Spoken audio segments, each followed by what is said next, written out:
In fairness talaga kay JL Deke, wala akong masabi. Ang kasama sa group chat, hindi lang ex-girlfriends. And I didn't create that group chat. I was invited. Mabay allowance ni Lily. So secure siya. Ellen Adarna, nag-react sa mga sinabi ni Christy Fermin na isang good provider di umano si Derek Ramsey. Sa IG story ni Ellen Adarna, maririnig mo ang boses ni Christy Fermin, na binabanggit ang mga naging contribution raw ni Derek bilang co-parent sa nag-iisa nilang anak na si Lily. Ayon sa kolumnista, ay 4 na yaya raw ang pinapasweldo ni Derek, pati ang nilipatan na bahay ni Ellen kasama ang mga anak niya ay galing din raw sa hunk actor at sa mama nito. Bukod pa riyan ay may binibigay pa raw na allowance si Derek, kaya secured umano raw si Ellen. Sila talaga nagbigay ng mami niya. May 4 na yaya. Pagkatapos merong nilipatan na bahay. Kasama pa yung allowance ni Lily.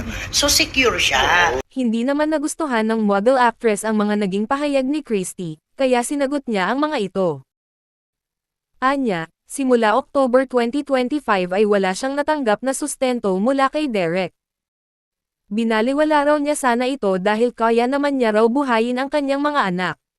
Kaya lang, nag-advise ang kanyang pamilya, na since laging hinihiram ni Derek si Lily, ay dapat may ambag raw ang aktor, at hindi raw dapat i-tolerate ni Ellen ito lalo na't halos araw-araw raw naman raw nakikita ni Derek ang bata.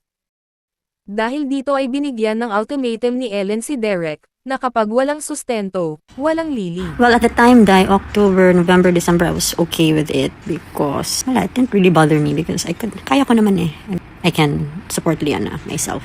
But then it was my family who like knocked some sense into my head over the holidays when we spoke about it. They were like, what? Wala pa siyang bigay? That don't beg. Don't ask for anything. But if he doesn't give, then no Lily. Ngayong Pebrero, nagbigay ng credit card si Derek na may credit limit na 50,000. Saad ni Ellen, ay kalahati lang ito sa expenses ni Lily. Hindi rin daw totoo na binabayaran nila ang mga yaya ni Ellen. Anya, isa lang ang pinapasweldo nila out of 5 yayas na meron siya. Kahit kasal sila, ay siya raw ang nagpapasweldo sa mga staff niya, bumibili sa sariling groceries, at kanya ang bahay na tinitirhan nila ngayon. Wala raw ambag si Derek at ang mama niya sa lahat ng ito. Hindi naman niya dinidiscredit ang bigay ni Derek na diapers at gatas. Pero kung gaano karami ang mga ito ay hindi niya alam, dahil mahilig raw siyang mag-hoard. 3 buwang supply ang meron siya para sa bata. Nabanggit na naman si John Lloyd sa usapan. Hindi maiwasan na hindi makampara ang dalawa, dahil si JL ay kusa itong nagbibigay ng sustento. Noong nalaman ng multi-awarded actor na lilipat na si Ellen, ay nag-offer pa raw ito ng tulong. Maayos din raw ang relasyon ni John Lloyd sa mga kapatid niya. Habang si Derek naman ay naghamon pa raw ng santukan sa isang kapatid niyang lalaki na halos kalahati ang agwat nila sa edad. Meanwhile, yung isa, hinamon pa ng suntukan yung isang kapatid ko who's like half his age. Agad namang tinuldukan ni Ellen sa mga naglilink muli sa kanila, at umaasang magbalikan sila, dahil hanggang co-parenting na lang raw sila ni Lloydie, at maayos ang relasyon nila ngayon. Anya, wag raw sila gawan ng chismis. And wag niyo na itong gawang chismis ha, because JL and I are better off as co-parents, as in, super okay kami sa co-parenting namin. Dagdag ni Ellen ay sana raw na nahimik na lang si Derek, tuloy na trigger na naman siya. Anya, huwag raw magpanggap na mayaman. Tinawag din niyang sinungaling si Derek, na kahit sariling kasinungalingan ay pinaniniwalaan na niya. Tinanong si Ellen kung naisipan ba niyang patawarin si Derek para maayos ang pamilya nila. Pero ayon sa aktres ay hindi raw siya ganoon kabait, at ang pagpapatawad ay para lang sa mga deserve patawarin, sa mga naghingi ng tawad at sa mga nagbago. Tungkol naman sa relasyon ni Derek at Christy Fermin, Anya, malapit ang dalawa sa isa't isa. Nanay-nanayan ang turing ng aktor sa kolumnista.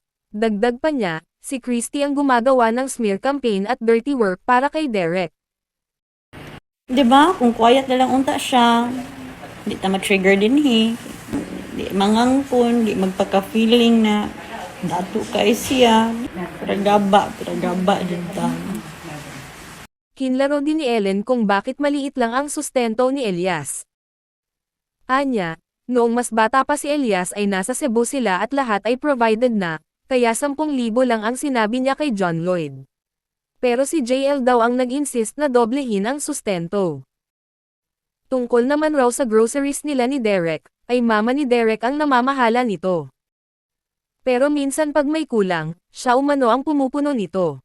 Nag-aabono raw siya dahil nakakahiya naman raw na may sariling sustento si Elias, at ayaw niyang magmukhang nakiki-ride on. Mga personal toiletries niya at sa mga staff niya, ay siya raw ang bumibili. Kaya kung makapagyabang raw si Derek na may bagong car raw si Lily, ay tinawanan lang niya ito dahil kitang-kita raw kung saan ang priorities raw ng aktor. Kung bago ka pa sa channel ko ay huwag kalimutang i-like, subscribe, i-share, at magkomento. Noong Enero ay nagpaunlak ng interview si Derek kay Morley Alinio. Sinabi ng aktor kung gaano siya kalugmok sa mga panahong umusbong ang marital issues nila ni Ellen. Anya, isa raw siyang madasalin na tao. He was a man of faith, saad niya. Pero noong panahong masaya siya, inamin niyang nakalimutan raw niyang magpasalamat.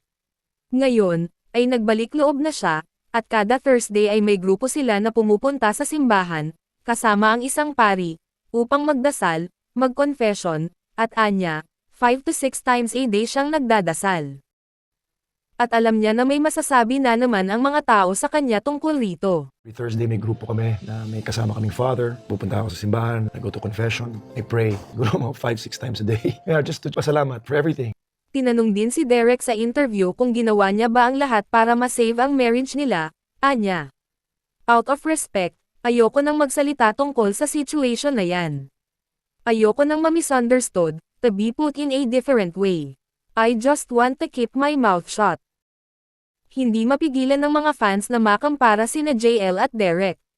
Inakala pa ng mga fans na may pag-asa magkabalikan si Lloydie at Ellen, dahil napapabalita na hiwalay na si John Lloyd at ang kanyang non-showbiz girlfriend. Pero inunahan na ni Ellen ang mga netizens, na huwag na silang gawan ng issue dahil anya, they are better off as co-parents. Of course, Elias, anak niya kasama. You know what, he offered, like, Len, kung ano man kailangan nyo, just let me know, baka makatulong kami. Di ba? Ay, nagkusa. Sa mga banat ni Ellen, nagtataka tuloy ang mga netizens, kung bakit pinakasalan niya si Derek na ang dami pala nitong red flags. Sa dating panayam ni Ellen kay Karen Davila kasama si Derek, ay nabanggit ni Ellen na hindi niya alam kung bakit ganoon ang nadarama niya, pabiro pa niyang sabi na baka nagayuma siya. Inakala ng mga netizens na si Ellen ang gumawa ng group chat nila. Pero naimbitahan lang pala siya nito. Ang nasa GC raw bukod sa mga ex-girlfriends niya, ay mga ex-friends, ex-best friends at ex-family members sa side ni Derek. Nagulat din ang mga netizens ng bulgar ni Ellen na hinamon din pala ni Derek si John Lloyd ng santukan ng 2 beses. At kahit sa babae ay naghahaman din si Derek, pero wala raw pumatol sa kanya. Sa harap ng mga friends nila, sinabi ni Derek na hindi siya nagbibigay ng allowance kay Ellen dahil hindi raw ito pokpok. Ba't ko bibigyan ng allowance yung asawa ko? Ano siya, pokpok, bayaran? Nagulat naman ang mga netizens sa revelasyon ni Ellen. Ang iba napakomento na kahit simple lang ang buhay nila ay nagbibigay ang mga asawa nila ng allowance. Anong say nyo rito? Comment down below. When you're so delulu, and you're so used to lying, you start to believe in your own lies. So